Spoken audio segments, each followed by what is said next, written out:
Good evening, ladies and gentlemen. This is Michael Akahane from Duelist Project, and today I'm bringing you one sitting into Beyond Dice. Uh, to introduce, as always, to describe what is Beyond Dice, it's kinda, I wouldn't say adventure game or walking simulator, but it's more of an exploration game. That's a good way to call it.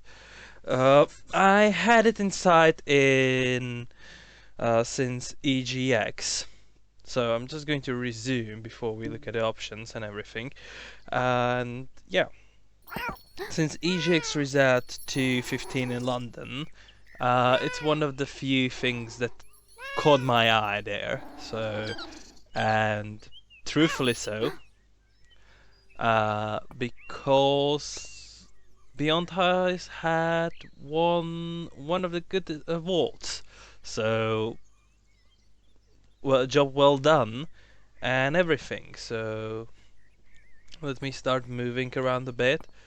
I mean, you just to give a bit of narration to this, you are playing as Ray, and uh, Ray has been involved in an accident where she lost her sight and she's blind. So, and you are discovering, this is her known world at the moment, and the rest is unknown. It's pure white, and as you progress, as you walk down, you discover the area. It's always, you can see there is a bird, and yeah, and you are in a garden of your family house, and of course you get to discover things. It's, to be honest, it's not a long game. It takes roughly, I think, three hours to clear. To I've just discovered there are a couple more things to discover, so I'm going to be replaying it, and yeah. And now we have seen a glimpse of the cat, or heard the cat. So yeah, and what you do is the chapter one is more of a tutorial area. So so you walk around and look for the cat. I mean, the game is mainly focused around looking for the cat. So, and you go through the story, and as the girl is blind, and she ventures out to the outer world, and yeah, there is, you can see, there is clothes, and it's impassable, and we've heard some meowing, and yeah, I mean, this was certainly one of the interesting pieces. I mean, graphically, it looks good. I mean, story-wise, it's really nice. So let's progress slightly more. There is the bird. Yeah. And we will follow the cat, which is bullying the woodpecker.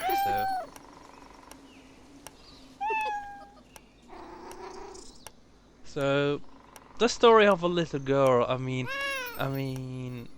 it's a really good one. I mean, it's a short game, but it's got its magic.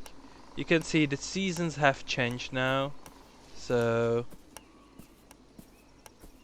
I mean, I know I'm saying it a lot, but the details, the levels of details, and the way how it is done is simply stunning. Now, winter has come, and Nani? we need to find a cat once again.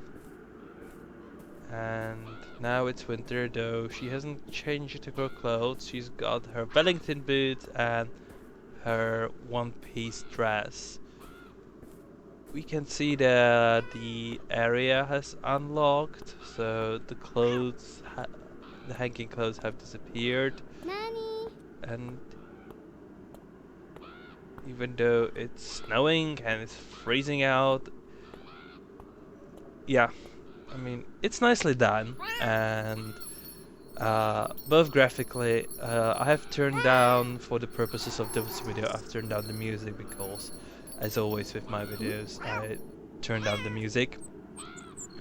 So yeah. So yeah. And Nani? the concept of the game is, for me, is simply intriguing and unique. And yeah. So the spring has come once again, and from this point onward, we would venture into outer world, beyond the safety of the garden. So yeah, I mean, it's a title I can recommend. It came out this August, so August 2015. I've just managed to stumble across it just recently. I think it was a couple of days ago when I found it. It's finally on Steam. So even though the release date was in August, sorry about that. And yeah, simply I must say, job well done. I mean, the thing is, the perspective is unique. It makes it really nice game and everything. And before we wrap up, let's look at the options. I mean, I'm saying it a lot today, ain't I? So we've got resolution, we've got a VSync. I wonder why it's on. Uh, it's probably one of the presets because I mean, it's not a graphically hard game. I mean, as you can see, there. I mean, what TB would probably point out, there are no AA. I mean, and no other things to change. But everything is just simple enough, and I haven't seen any. I mean, when I was playing it, even on my fairly middle low range laptop, I haven't seen any performance related problems. So, and certainly I have seen no bugs. So, yeah.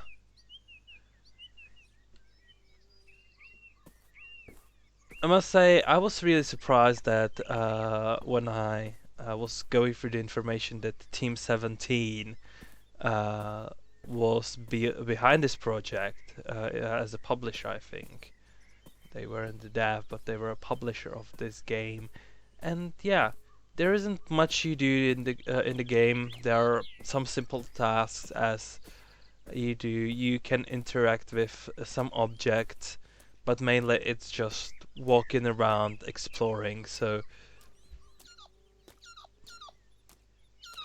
it's kind of walking simulator-ish, but then again, it's about exploration of the world, how it looks, or I mean, not looks, but how it feels from a perspective of a blind girl, and I must say, it's been done really nicely. So, if you are interested in getting this game, I can recommend it. It's certainly worth the £10 or your regional equivalent, what it costs on a Steam. It gives, I mean, it looks nice, and I believe it's a good value for the money. So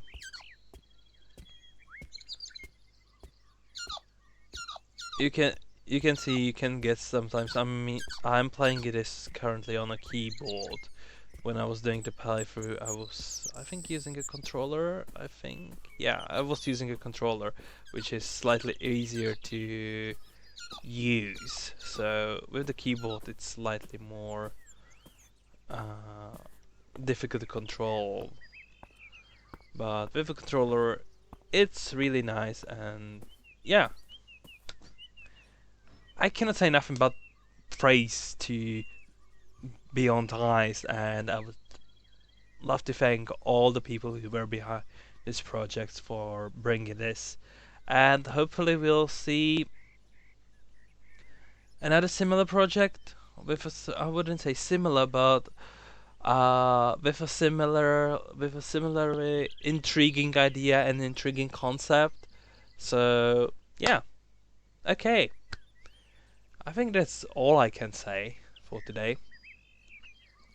This has been Michael Akahane from Duelist Project, and thank you for listening. If you like this video, please hit like, subscribe, and keep tuned for more videos and more reviews. Thank you. Thank you for listening.